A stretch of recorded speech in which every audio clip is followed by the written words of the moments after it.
इकडे मागा एक धर तुम्ही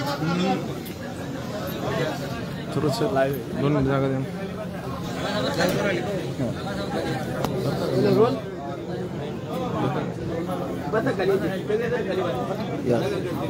प्रश्न विचारला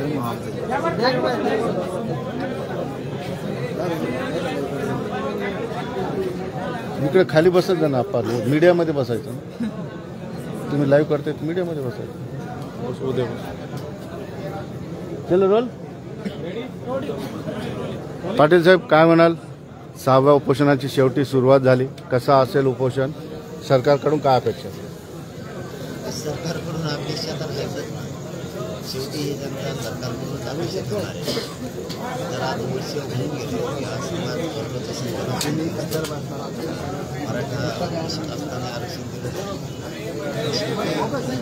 समाजाला मर्यादा संयम शेवटी समाजाने किती वेळ आज करोडोच्या संख्येनं मराठा समाज आरक्षणाची वाट बघते देवेंद्र फडणवीस साहेब जाणून घेऊन घेत नसते शेवटी आम्हाला संघर्ष करावा लागणार जीवाची वाजे लावे लागणार आहे आम्ही आता मनात घेतलंय की मराठा समाजाला सरसकट सगळ्यांना कुणबी प्रमाणपत्र मिळाल्याशिवाय हटायचं 83 क्रमांकाला कुणबी आणि मराठा एकच बाकीच्या विशिष्ट जाती मूळ जाती आणि उपजाती म्हणून अनेक घातल्या मराठ्यांची बोलजात कमी होत नाही ही आमची पहिल्या दिवसापासूनची नाही आणि सगळ्या शहरीची अंमलबजावणी का होत नाही तुम्ही जर अधिसूचना काढता मग अंमलबजावणी का करत नाही तुम्हाला नेमकं अडचणी काय किती दिवस लोकांना गोरगरिबांना फसवणार आहे 3ही गॅजेट हैदराबादचं गॅजेट आहे सातारा संस्थांचं आहे बॉम्बे गव्हर्नमेंटचं आहे हैदराबादचं गॅजेट तरी हैदराबादहून आणायचं आहे त्या संस्थांना त्या राज्यातून आणायचं पण सातारा संस्थांचं आणि बॉम्बे गव्हर्नमेंटचं सरकारकडेच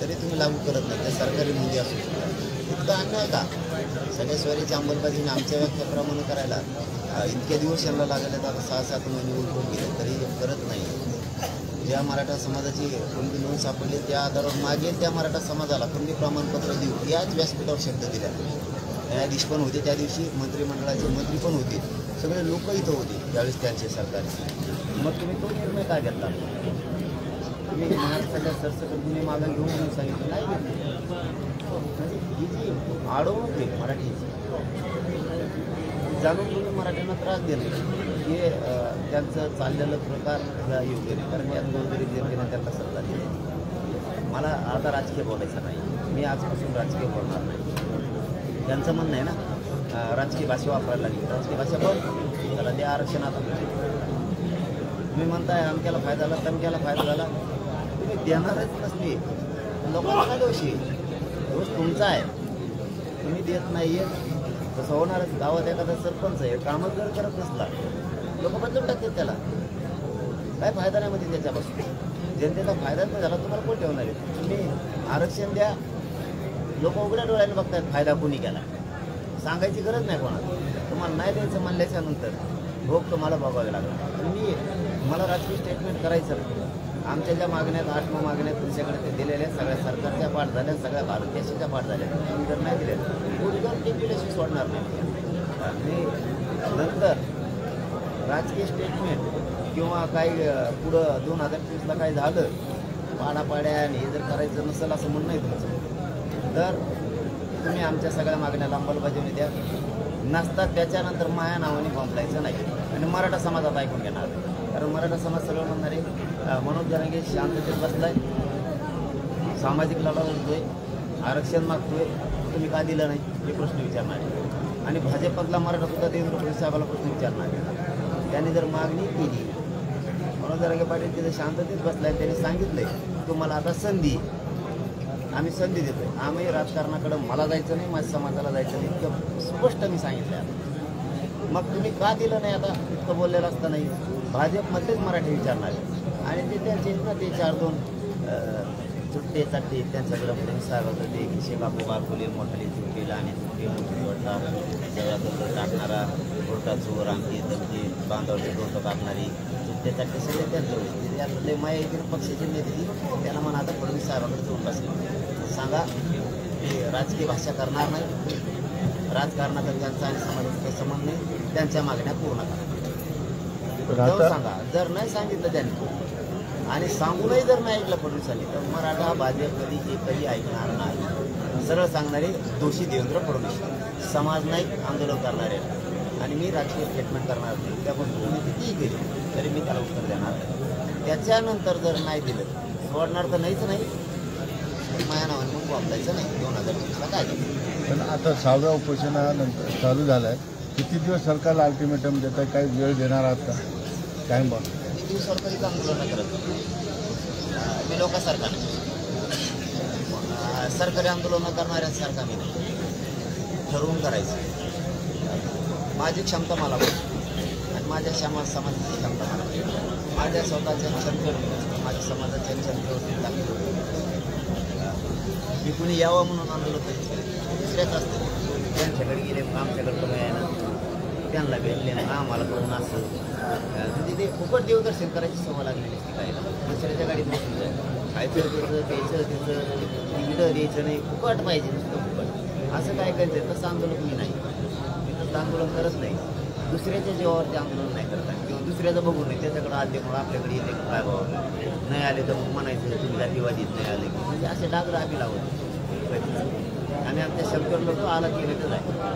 मध्ये मी आज सांगतो ते आपण मध्ये म्हणायचे की उपोषण महिला जाताना म्हटलं सरकार मागं लागलं होतं आमच्या यासाठी आणि म्हणत अंमलबजावणी घेऊन येणं जेवण इकडं तुमच्यापेक्षा ताकदीच्या महिला आमच्याकडे त्यांनी रक्त समाजासाठी तिथं सांडले. तुमच्या सरकारपेक्षा ताकद होत्या आम्ही त्यांच्या हातात सोडून तुमच्या हातात सोडलं. ते यायला तयार आहेत. कधी आम्हाला अंमलबजावणी नव्हती म्हणून आम्हाला काय अभिमान नव्हता त्यांच्या हाताने सोडायचं. आम्ही असे वाटणे बघत त्याच्याकडे गेलं की आम्ही कोणा दारात आंदोलन उभा नाही करत. जिकडं जत्रा जिकडं गर्दी आहे त्यांच्यात जाऊन आरडणारे आम्ही नाही. काही काहीचं असतं ते जिकडं गर्दी आहे जिकडं मीडिया आहे जिकडं फोकस आहे तिकडं जाऊन बसायचं त्यांना फोकस राहायचं. आम्ही फोकस राहायचं आंदोलन नाही करत. आमच्या गरीबाला न्याय मिळावा म्हणून काय देवेंद्र फडणवीसची तालीम घे किंवा छगन भुजबळची तालीम नाही. जिकडं फोकस असेल तिकडं पळायचं नुसतं उधळायचं मोबाईल. जातीवाद करणारे छगन भुजबळ आणि देवेंद्र फडणवीस हे दोघं. आम्ही जातीवादी नाही. आम्हाला जातीवाद नाही ही सुट्टी नाही.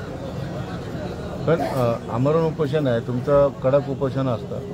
एक मर्यादा आहे. त्यानंतर तुम्ही कुणाशी बोलणार? काहीतरी एक अल्टिमेटम सरकारला द्यावं लागेल. 10 दिवस 15 दिवस 20 दिवस आचारसंहितेच्या आधी आहेत. आम्ही लढतोय तोपर्यंत. ज्या दिवशी तांगड्या फोडायला सुरुवात करते तेव्हा सरकार चालू अल्टिमेटम काय नाही.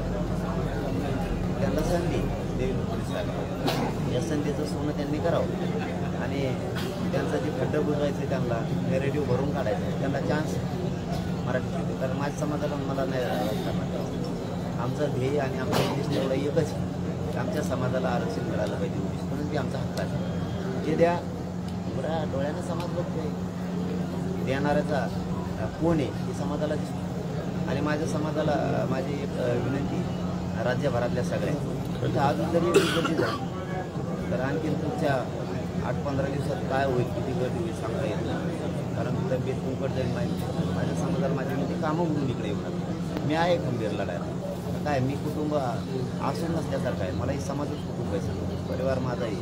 तुम्ही काळजी करताय हे मला माहिती आहे. घराघरातले मराठी काळजी करायला लागले कुठलं काय होईल काय सांगता येत नाही. त्या काळजीत माझा मराठा समाज आहे. तर ते महाराष्ट्रभरातून आता घराघरातले गावागावातले लोक गाड्याची गाड्या करून इकडं येणार आहेत. ती घरात तसे कोण येते तसे चित्रसुद्धा दिसते. माझी विनंती बाबा कामं सोडून कोणी येऊ नका. शेवटी आता समाज ऐकणारच नाही. त्यांना गावात नाही करमलं की ते गाड्या गावाचे गावं इकडे येत आहे. परंतु हे जे प्रेम आहे समाजाचं ते तुम्ही उपोषण करू नका हे मात्र देवेंद्र फडणवीस साहेबाला दिसत नाही. कारण याचा अर्थ त्यांना समजत नाही. समाज ज्यावेळेस उपोषण करू नको म्हणतो त्याचा अर्थ समाजाच्या मनात ते आरक्षण उशिरा मिळलं तरी चालेल पण आम्हाला तुम्ही पाहिजे. आणि माझ्या जागेवर जर दुसरं असताना एवढी मोठी शक्ती मानल्यावर समाज यासाठी म्हणतो उपोषण करू नका की त्यांचं म्हणणं आहे आता तुम्ही एकदाच सांगा पाडायचे का उभा करायचे का काय करायचं. आम्ही दोन्ही करायला तयार इतक्या क्षमतेने समाज पाठीमागे एवढ्या ताकदीनं असताना माझ्या जागेवर दुसरं असताना काही केलं असतं त्याला मला लक्ष झालं. पण मला राजकारणात नाही जायचं, माझ्या समाजाला बी नाही द्यायचं, म्हणून मी संधी द्यायला लागलो. हे देवेंद्र फडणवीस साहेबांनी समजून घ्यायला पाहिजे. नसता एवढा मोठा एक गठ्ठा मागं असताना कोणीच असं करू शकत नाही. पुन्हा पुन्हा जीव जाईल किंवा जीवाची बाजी लागेल, कोणीच करू शकत नाही. आणि हे माझ्या समाजाला कळतं की आपल्या माणसाला राजकारणात जायचं नाही, आपल्या पोराला राजकारणात जायचं नाही आणि समाजाला जायचं नाही, म्हणून ते पुन्हा एकदा उपोषणाला बसले. माझ्या समाजाला कळतं, पण देवेंद्र फडणवीसला कळत नाही की एवढी संधी आहे माझ्यापुढं की समाज म्हणतो तुम्ही फक्त सांगा कोणाला पाडायचं आहे, कोणाला निवडून आणायचं का उभा करायचं, तुम्ही फक्त एकदा सांगा. एवढी संधी माझ्याकडे दुसरा कोणी असतात कधी सोडली पण तो निर्णय मला नाही जायचं. पण तो निर्णय कधी घेण्याची वेळ येऊ शकते. मी आता संधी दिली. मी म्हणलं ना मला राजकीय बोलायचं नाही. कुणी माझ्यावर उद्या सकाळी जरी आरोप केले राजकीय पक्षांनी तरी मला उत्तर नाही द्यायचं. मला आणि माझ्या समाजाची एक ध्येय की आरक्षण मिळालं पाहिजे. आता आम्ही फडणवीस साहेबाला संधी दिली, त्यांनी आता याचा फायदा उचलायचा आणि मराठा समाजाच्या सगळ्या मागणीची अंमलबजावणी करायची. नसता राज्यातला सगळा त्यांच्या पक्षाचा सगळा मराठा समाज म्हणणारे देवेंद्र फडणवीस जोशी तो जाणून बुजून देत नाही.